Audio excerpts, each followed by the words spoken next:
முருகன் அருள்பாலிக்கும் ஆறுபடை வீடுகளில் கடைசியான மிக புனிதமான பழமுதிர் சோலை.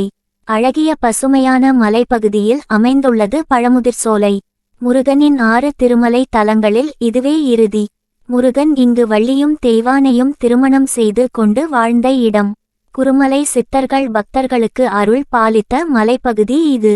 இந்த இடம் எப்போதும் பசுமையான சுத்தமான காற்றும் புனித ஆற்றுகளும் கொண்டது. முருகன் அறிவுக்கும் அன்புக்கும் ஆற்றலுக்கும் சின்னம். இங்கு வரும் பக்தர்கள் மனதில் தோன்றும் சந்தேகங்கள் அனைத்தும் தீரும்.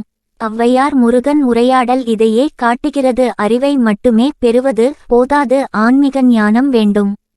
முருகன் அருளால் பக்தர்களுக்கு தர்மமும் ஞானமும் கிடைக்கும். பழமுதிர்ச்சோலை சித்தர் பீடமாகவும் போற்றப்படுகிறது. பல சித்தர்கள் இங்கு தவம் செய்தனர். ஆலயத்தில் வணங்கப்படும் அக்கினி தேவி பக்தர்களின் பாவங்களை அகற்றி சுத்தமாக்குவதாக நம்பிக்கை. அக்கினி தேவி தரிசனம் செய்தால் பிறவி துன்பங்கள் விலகும் என்கிறார்கள் ஔவையார். களைப்பாக பழமுதிர்சோலைக்கு சென்றபோது முருகன் சிறுவனாக தோன்றி சுடப்பழமா சறுக்கப்பழமா என்று கேட்டு ஔவையாரின் அறிவை சோதித்தார்.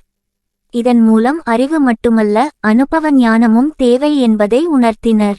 வள்ளி திருமண கதை. பழமுதிர்சோலை வள்ளியுடன் முருகனின் புனித திருமண தலமாகவும் போற்றப்படுகிறது.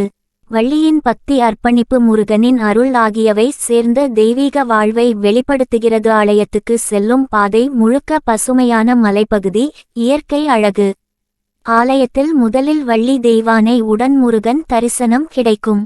அக்கினி தேவி, விநாயகர், சிவபெருமான் ஆகியோரின் சன்னதிகளும் உள்ளன. சித்தர் குகைகள், புனித ஆறுகள் ஆகியவை ஆன்மீக ஆற்றலை அதிகரிக்கின்றன.